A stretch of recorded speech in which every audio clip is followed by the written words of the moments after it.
E aqui no nosso estúdio a gente recebe o psicólogo, o Patrick Barbosa. Obrigada, Patrick, pela sua presença. Boa tarde. Boa tarde. Magda Versiani. Boa tarde, Magda. Obrigada. Boa tarde. E Cleni Mel, elas têm histórias parecidas e a gente vai entender agora o que aconteceu. Vocês se identificam também com a história da Kátia Fonseca? Boa tarde. Boa tarde, Cleni. Então, no primeiro casamento, sim.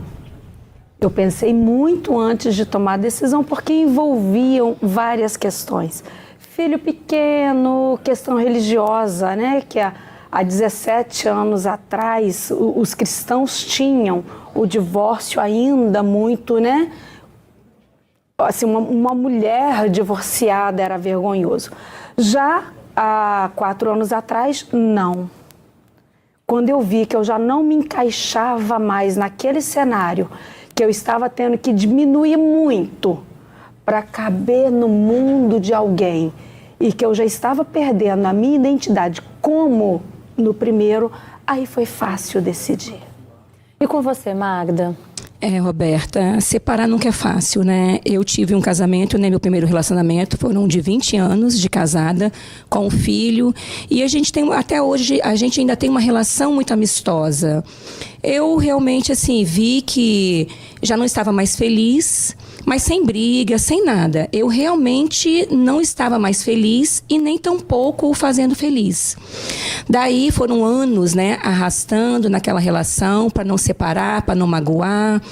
E daí eu realmente resolvi, falei assim, não, eu preciso ser feliz e ele também precisa ser feliz. Quantos anos de relacionamento, Magda? Tinham 20 anos, eram 20 anos. 20 anos. De relacionamento.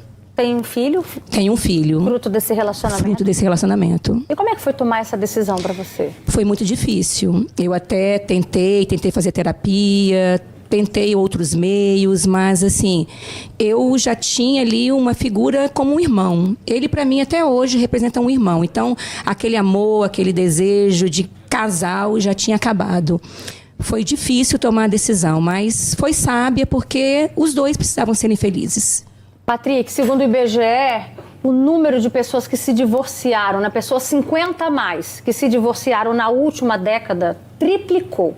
A gente vê aí, né, um movimento diferente do que acontecia no passado, mas ainda assim, é muita gente mantendo um casamento infeliz. Pessoas que estão juntas porque um dia casaram e vão levando, separado da trabalho, como a Magda disse. Também não é tão simples assim, né? Mas quais são os sinais desse divórcio emocional que ele já começa a apresentar antes mesmo de acontecer essa separação de corpos, né?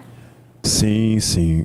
No consultório, por exemplo, eu tenho várias pessoas que passam por essa situação e, de fato, esse divórcio emocional, né, ele vem muitas vezes antes do divórcio de corpos.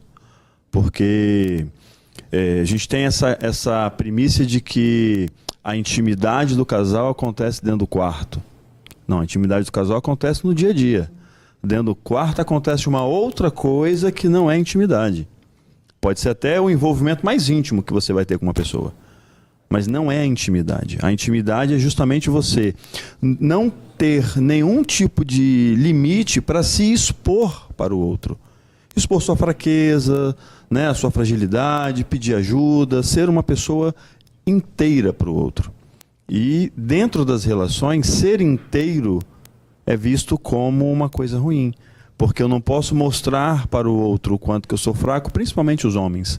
Eu não posso mostrar para o outro o quanto que eu sou fraco, porque senão o outro, né, vai crescer em cima de mim e eu vou perder espaço dentro dessa relação.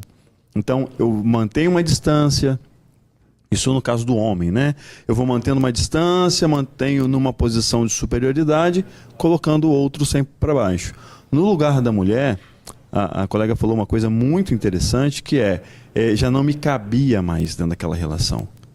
E o que a gente vê muito são as mulheres, principalmente, se mutilando, né, vamos colocar assim, emocionalmente, dentro da personalidade delas, para poder se encaixar dentro de uma relação, por questões, né, critérios religiosos, familiares, culturais, que vão fazendo com que a pessoa tenha essa necessidade. Esse divórcio emocional, esses sinais que o Patrick pontuou agora aqui, por exemplo, essa questão da intimidade que deixa de existir no casal, no dia a dia, não só dentro do quarto. Você percebia esses sinais na época, Magda? Sim, ele falou algo muito interessante que me veio à tona, uma situação. Realmente, eu já tinha detectado, eu já fazia planos sem ele.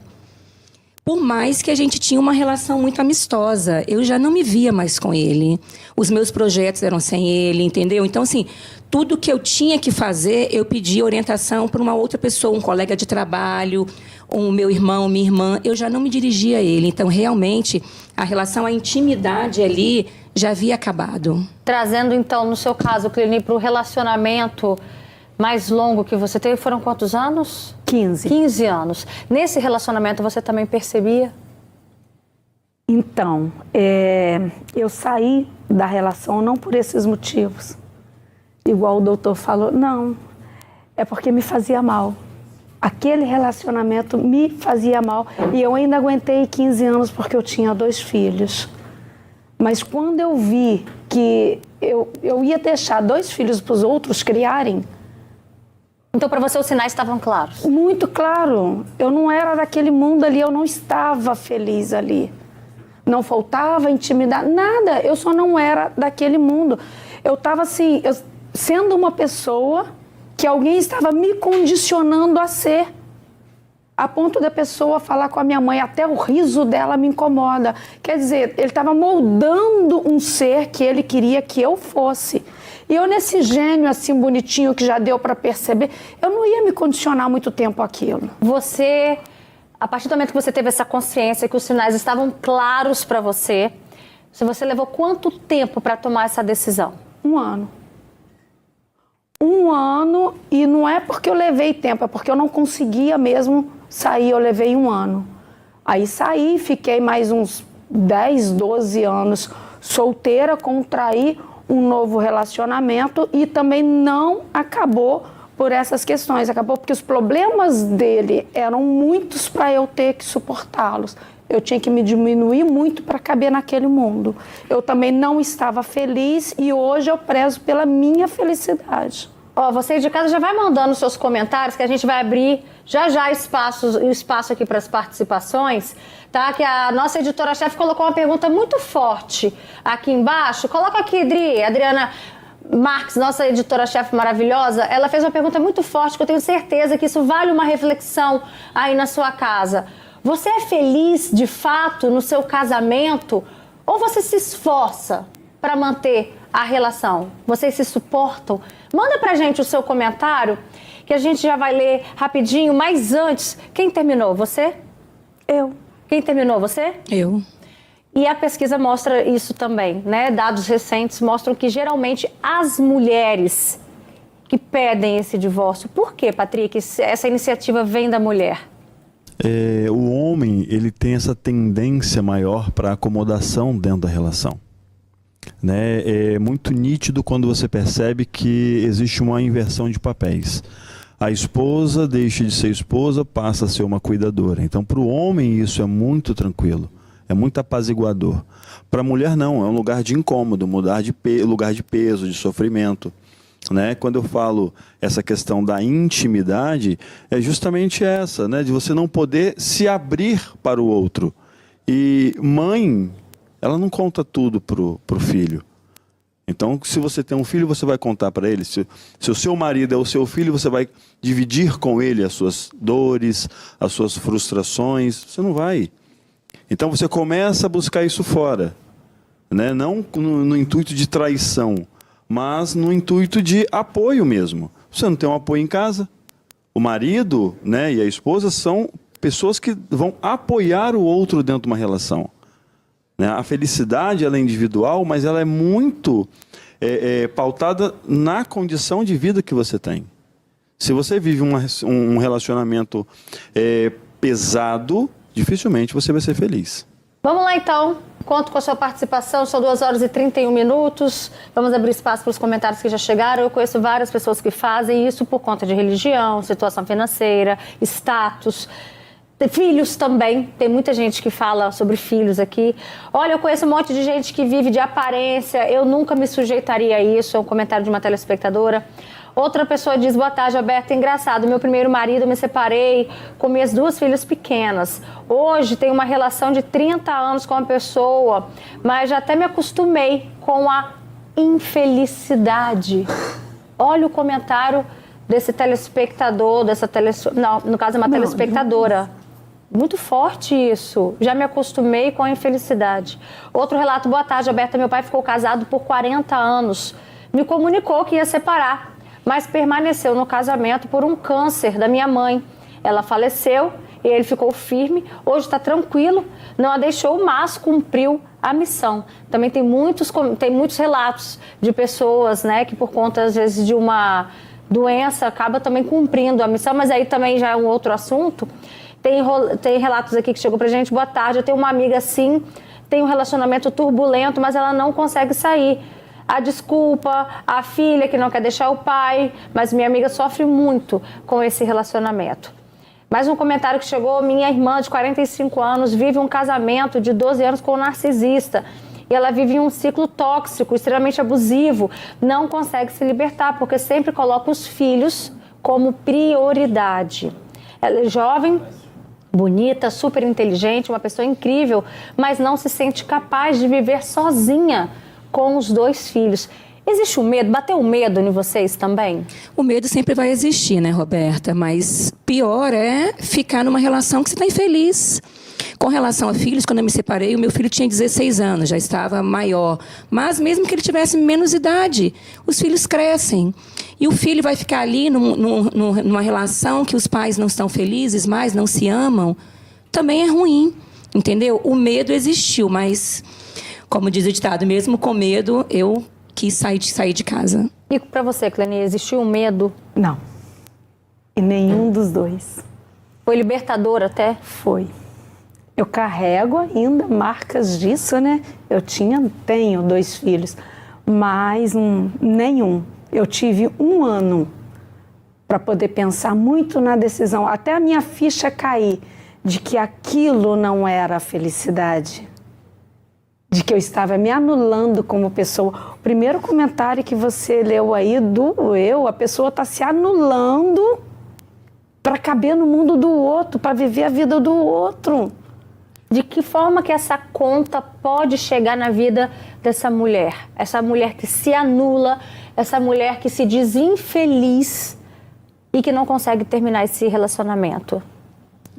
Nitidamente ela já tem depressão, né? Ela já está numa condição de adoecimento. E aí, trazendo um pouco mais, eu sei que é polêmico, né? Mas trazendo um pouco mais, ela pode desenvolver um câncer. Porque, olhando para essa figura, é uma pessoa que já desistiu da vida. Porque uma pessoa que ela acostuma com o sofrimento, ela é pesado, mas ela já desistiu de viver. Ela só está ali existindo por conta de outras coisas que não solicitaram a ela esse sacrifício. Muito forte, né? Outros relatos que chegaram. Não para de chegar comentários, tá? Gostaria de não me identificar, estou recém-separada em um processo de separação, né? Fui casada por 12 anos, eu tenho um filho de 6. Não foi uma decisão fácil, mas eu não estava feliz e já não conseguia fazê-lo feliz também. Ele não aceitou bem não, tá? O fim do relacionamento, mas eu acredito que eu tomei a decisão certa. Não sei fingir algo que eu não sinto. A pessoa foi transparente, sincera com os próprios sentimentos. Roberta, eu já pedi para dobrar na empresa para não ir para casa. Isso aconteceu no primeiro casamento. Outro relato, eu nunca me sujeitaria a isso. Me separei e sou muito feliz. Eu tenho a esperança de ter alguém, mas tem que valer muito a pena. Também tem mais comentários chegando da Thaís, que falou, eu estou vivendo assim, estamos juntos há 3 anos, mas cada dia que passa eu tenho menos prazer em ficar com ele. Mas eu não sei o porquê de estar esfriando a relação com ele. Ele é uma pessoa muito boa, cuida bem de mim, da minha filha, tudo que eu peço a ele, ele me dá. Tudo que eu chamo ele, né, para sair, ele sempre vai. Mas em questão de 4 paredes, eu estou muito fria. A pessoa até tá aqui pedindo, né, para não comentar muitos detalhes. Mas e aí? Qual é a dica, qual a orientação para uma pessoa que identifica a qualidade naquela pessoa, no companheiro, na companheira, sabe do valor que ela tem, mas não consegue sentir algo que a pessoa realmente mereça? A gente tem duas situações aí, né? A primeira situação é qual é o lugar dessa pessoa na vida dela. Se eu tenho uma pessoa que faz tudo por mim, que cuida de tudo, eu tenho que olhar como que eu estou enxergando esse parceiro. Se é como um homem que completa a minha vida, ou a mulher, né, que completa a minha vida, ou se eu tenho uma pessoa que a figura é só de cuidar. Se a figura é só de cuidar, realmente, entre quatro paredes vai esfriar. Agora, uma dica para que essas coisas elas aconteçam de uma forma menor no relacionamento é manter a individualidade. Porque não é se anular dentro de uma relação, mas é continuar encontrando com as amigas, com os amigos de forma saudável, ter os momentos de prazer, de lazer, de forma individual, como a própria Kátia, né, falou, ir ao cinema sozinha. Eu adoro ir ao cinema sozinho. Então, quando você tem o seu tempo de qualidade, você consegue levar para dentro da relação qualidade nos momentos. Quando você não tem o seu tempo de qualidade, você cobra do outro. E aí a relação começa a ficar uma relação de cobrança. Eu adoro quando a gente tem participações masculinas, né? Que a gente sempre convida também muitos homens para participar aqui com a gente. Só que uns desviam, viu, da nossa participação, mas mandam comentários. Vamos lá, boa tarde. Eu não acho que é só a mulher que sofre. Eu estou sofrendo. Eu casei com uma mulher que só queria sair da situação em que ela estava. A própria mãe dela disse isso. Eu tentei levar o casamento por 12 anos, o que era para acabar com 3 meses. Podia passar 1000 anos tentando fazê-la feliz e não conseguia. E claro, né, ela também não era feliz. Outro relato, tem a pessoa que fala, eu me esforço muito, parece que eu sou a coluna da casa, eu vivo como uma irmã do meu marido. Vocês chegaram a ter essa sensação também? Sim, eu tive essa sensação. Tanto é que eu falei, não quero mais estar vivendo esse casamento. Eu gostava muito dele, é uma pessoa maravilhosa, mas estávamos vivendo como irmãos. E a gente não casa para isso, né, Roberta? Foi daí que eu decidi realmente a me separar. Esse é um outro sinal desse divórcio emocional? Sim, quando a gente percebe que a gente está num lugar diferente dentro da relação, aí a gente vai falar, né, da cumplicidade, da intimidade, da questão sexual, né, que acaba ficando só mesmo aquela coisa de a responsabilidade da relação. Qual é o papel dentro da relação, tanto do homem quanto da mulher, né? Eu não posso estar indisponível. Eu tenho que sempre estar disponível, pelo menos uma vez a cada 15 dias, uma vez no mês. E aí aquilo fica cada vez mais doloroso. Eu tenho relatos, né, no consultório que são muito pesados.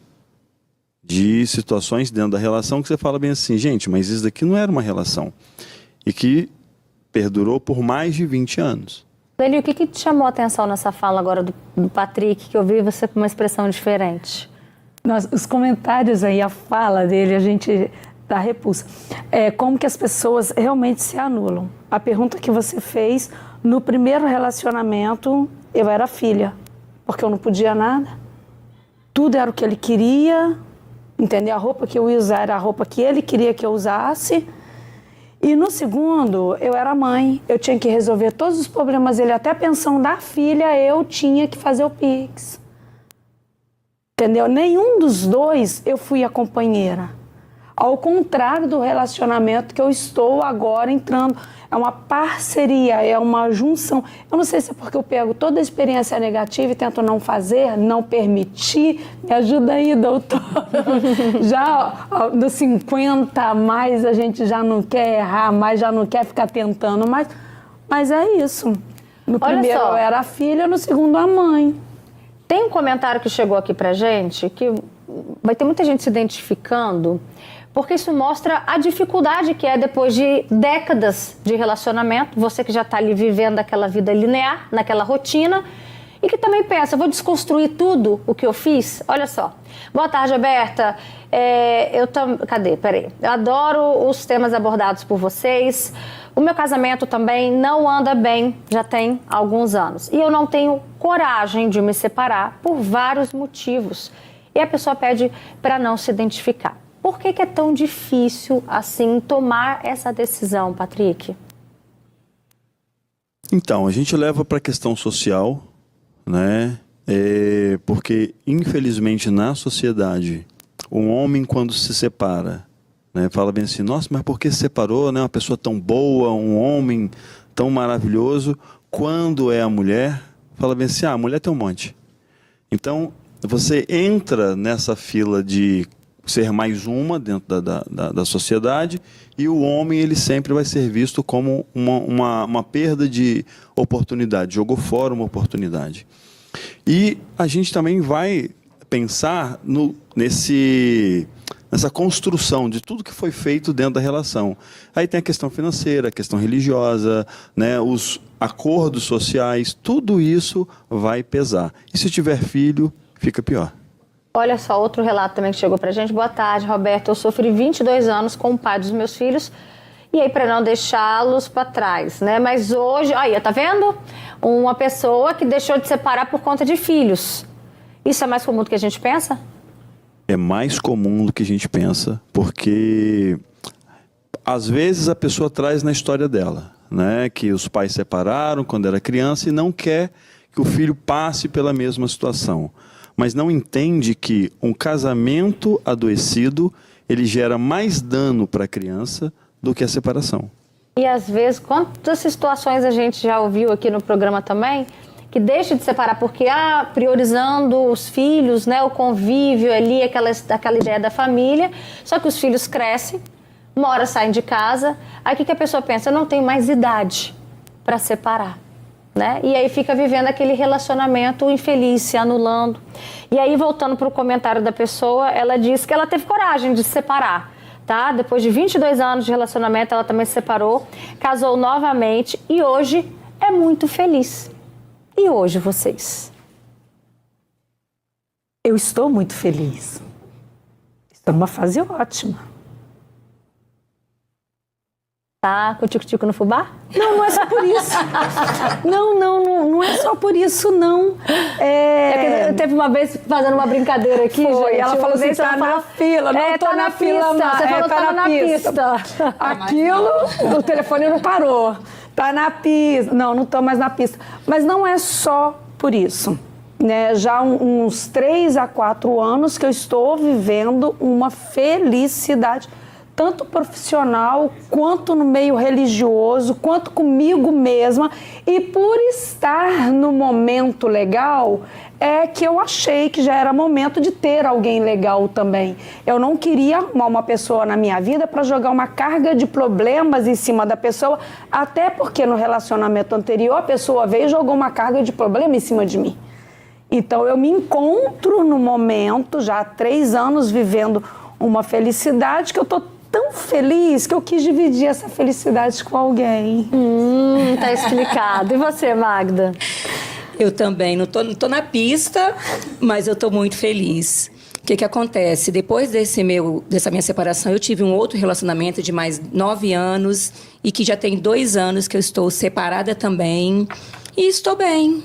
Estou bem feliz, fiz também uma transição de carreira junto e as coisas foram surgindo e eu estou muito bem. É isso aí, gente, é sobre isso. Ó, ninguém tá falando aqui, pelo amor de Deus, tá? Pra separar. Pra separar. Porque eu... Não. Mas o que a gente debateu aqui, se você vive algo que te incomoda no seu relacionamento, a gente deixou a pergunta bem clara, né? Se você é feliz no seu casamento, se sua resposta é sim, alimente esse sentimento que é maravilhoso. E se sua resposta for não, que isso faça te refletir. O que você pode fazer, né, de diferente? Como que você pode mudar esse sentimento? É essa a reflexão.